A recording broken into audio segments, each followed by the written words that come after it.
Miss Nelson is Missing by Harry Allard, illustrated by James Marshall, read by Corey Reed. The kids in room in 207 were misbehaving again. Spitballs stuck to the ceiling. Paper planes whizzed through the air. They were the worst behaved class in the whole school. "Now settle down," said Miss Nelson in a sweet voice, but the class would not settle down. They whispered and giggled. They squirmed and made faces. They were even rude during story hour. And they always refused to do their lessons. The next morning, Miss Nelson did not come to school. "Wow," yelled the kids. "Now we can really act up." They began to make more spitballs and paper planes. "Today, let's just be terrible," they said.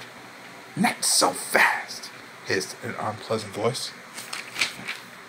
A woman in an ugly black dress stood before them. "I am your new teacher, Miss Viola Swamp," and she rapped the desk with her ruler. "Where's Miss Nelson?" asked the kids. "Never mind that," snapped Miss Swamp. "Open those arthronic books." Miss Nelson's kids did as they were told.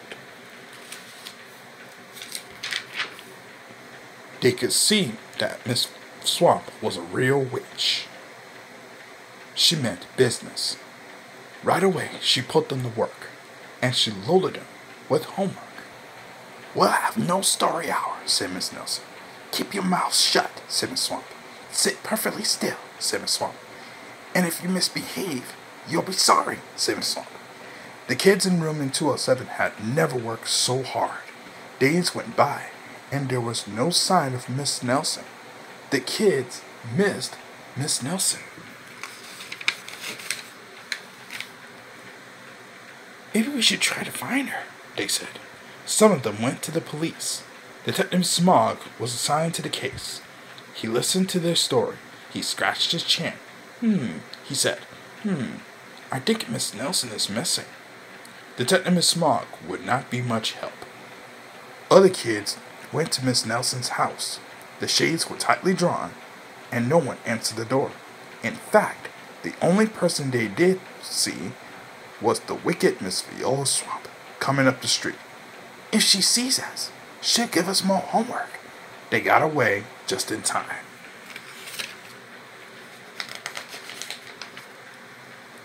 "Maybe something terrible happened to Miss Nelson. Maybe she was gobbled by a shark," said one of the kids, but that didn't seem likely. "Maybe Miss Nelson went to Mars," said another kid, but that didn't seem likely either. "I know," exclaimed one know-it-all. "Maybe Miss Nelson's car was carried off by a swarm of angry butterflies," but that was the least likely of all. The kids in room 207 became very discouraged. It seemed that Miss Nelson was never coming back, and they would be stuck with Miss Viola Swamp forever. They heard footsteps in the hall. "Here comes the witch," they whispered. "Hello, children," someone said in a sweet voice. It was Miss Nelson. "Did you miss me?" she asked. "We certainly did," cried all the kids. "Where were you?" "That's my little secret," said Miss Nelson. "How about story hour?" "Oh, yes," cried the kids. Miss Nelson noticed that during story hour, no one was rude or silly. "What brought about this lovely change?" she asked. "That's our little secret," said the kids. Back home, Miss Nelson took off her coat and hung it in the closet right next to an ugly black dress. When it was time for bed, she sang a little song. "I'll never tell," she said to herself with a smile. P.S. Detective Miss Smog is working on a new case. He is now looking for Miss Viola Swamp. The end. Coming up next on Corey's Bedtime Story second season, 10 Black Dots and Henry BURP Mind Your Manners, plus a recap for The Tonight Show. Stay with us. We'll be right back.